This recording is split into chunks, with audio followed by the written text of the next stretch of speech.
Welcome to the Impact Over Optics podcast, a place where real progress shines beyond appearances and distractions. Here, voices from across industries come together to share wisdom, stories, and strategies that remind us what's possible when purpose leads the way. Because true progress is not measured by how it looks, but by the impact it leaves behind. Let's get started. Welcome to Impact Over Optics, the podcast where we go beyond appearances and focus on what really moves the needle: authentic leadership, purposeful results, and lasting impact.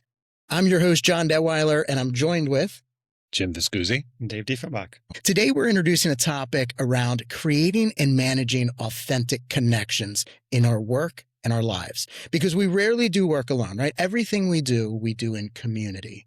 So I'm super excited about this one because one of the things that I think the three of us stand for the most is authenticity, right? We don't want performative behaviors. We want to be real.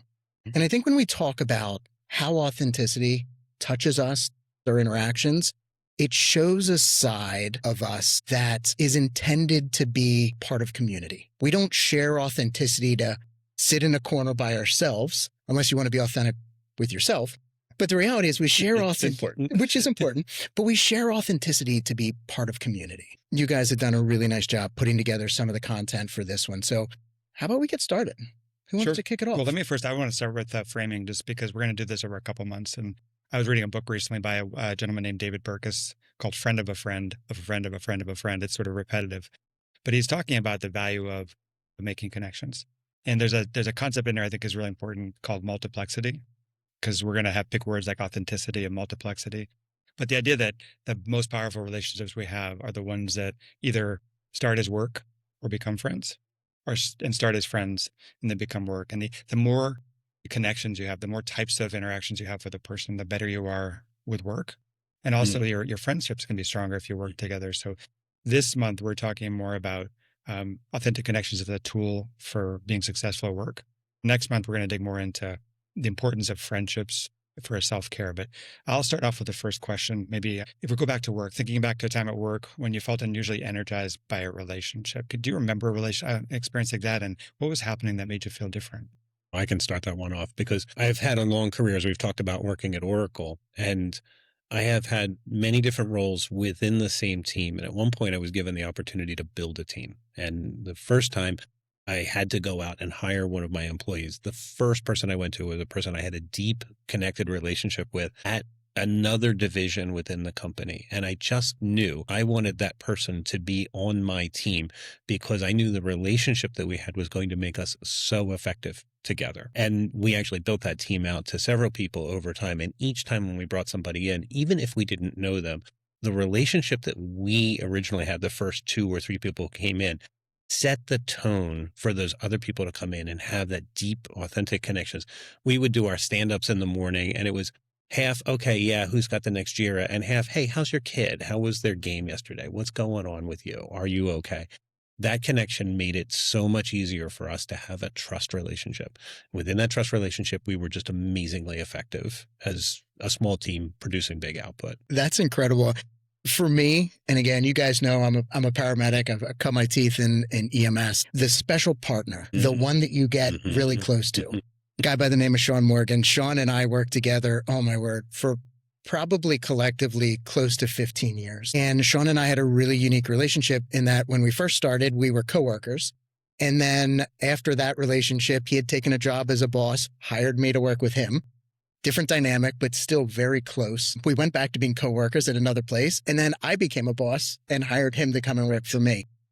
What was so incredible about that was we connected at such a deep level that when we would work on a call and we would be working at a crash scene or we would be working with a really sick patient, we could do the entire thing and never talk to each other. You were such on a close level that you were able to almost understand and predict what their behavior was.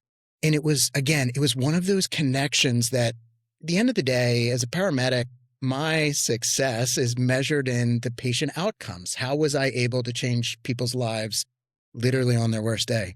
And Sean and I believe, were able to have really good outcomes because, again, the care that was being provided was so dialed in and so close. So I love that one. How about you? That's great. I have so many thoughts racing through my brain, but the one I think I'll pick on is in agile software, Scrum is a pretty important team dynamic, and there's just a principle of it. When you have a new team forming, it takes a while to get your velocity up. And one of my most successful experiences in work was forming a relationship that I've tried to model since then, where I had a development manager and I had a Scrum master, Peter and Pete. Made it really easy to remember their names.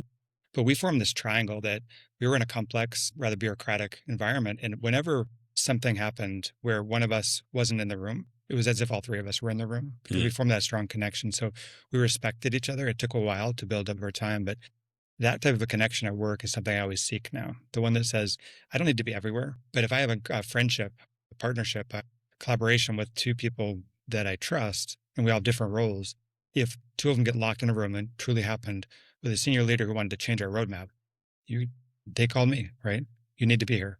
And there was a great harmony in that, but there's just that trust was really important. And I've been seeking that everywhere I go. It's like, where's my triangle?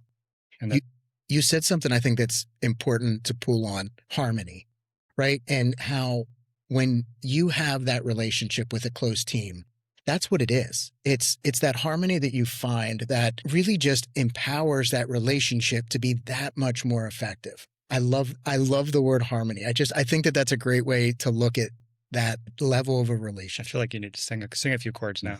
No way. But please not. Actually, Jon, let's go back to the idea of, so we just talked about relationships when they were really powerful and helped us. What about a moment when you realized something was missing? Now you connected with people at work when you actually noticed it was a gap. So, and again, as a medic, the opposite situation. When you are in and working for a department where you cycle through partners and you have different people that you work with every day, that made it super difficult to find harmony and connection. And again, when I look at, I am measured by my patient outcomes, you spend an inordinate amount of time forcing communication, forcing the way that you interact, and really trying to make it fit. It's uncomfortable, and it takes an insane amount of energy, is inefficient.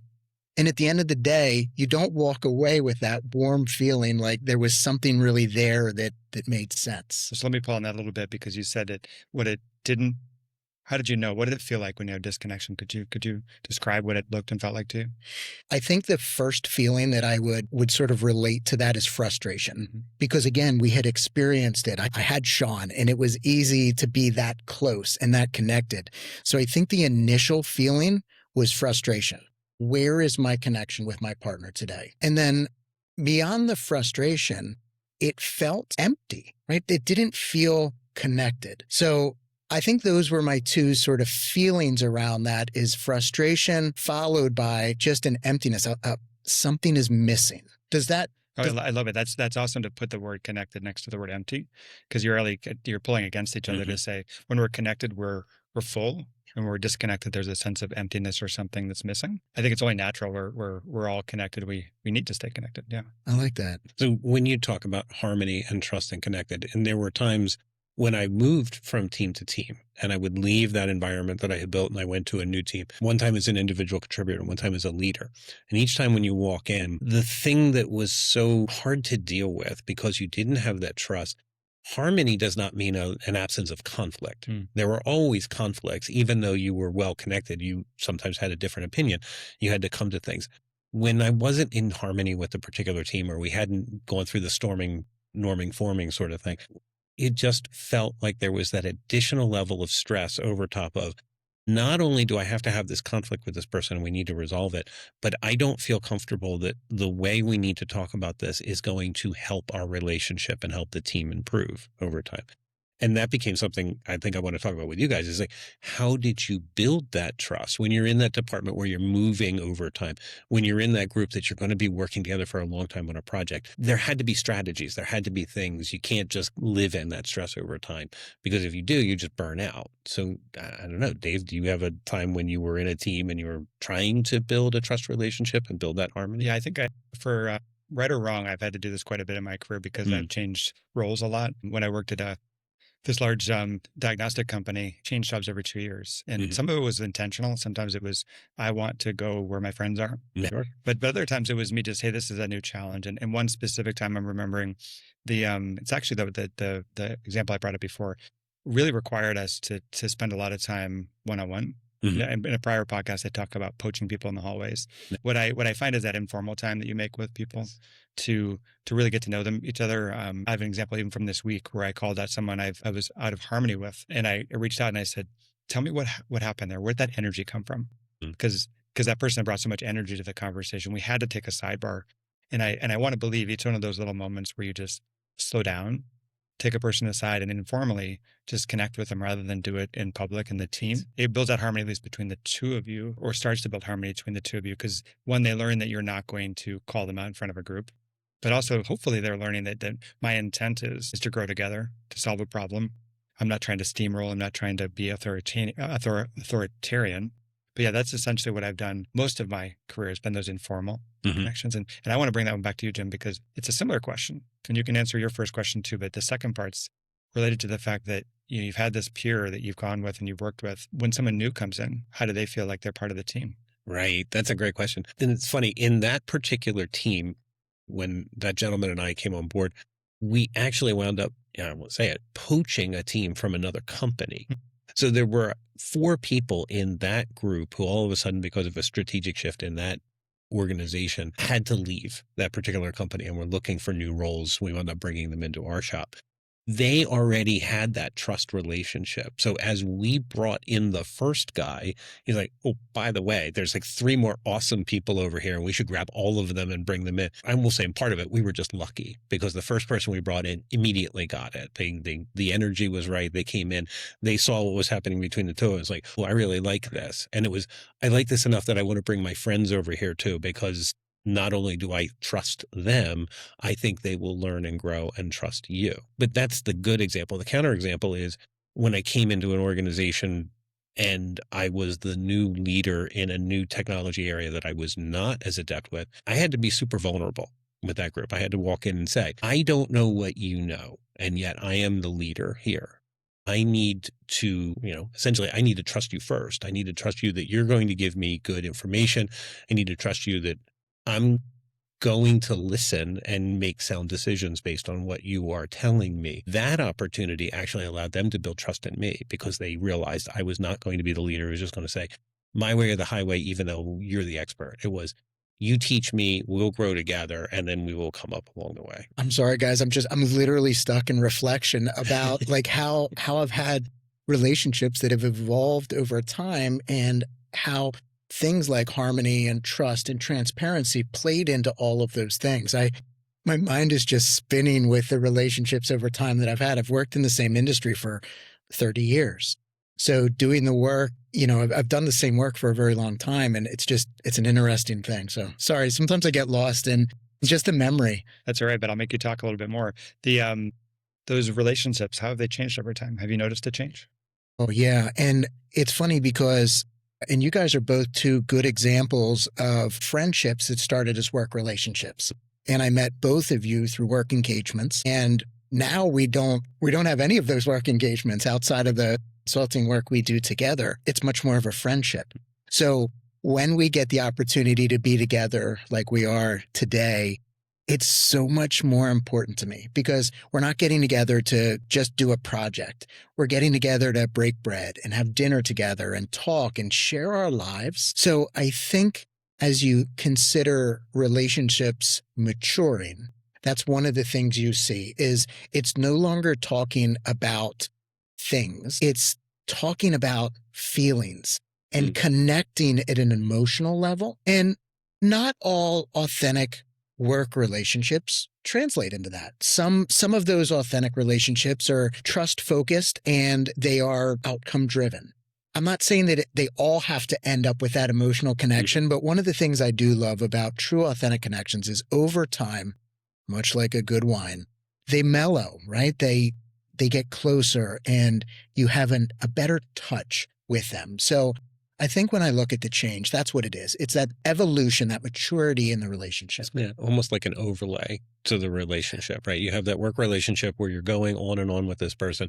And then all of a sudden you realize you have enough shared connection, even if it is all work related.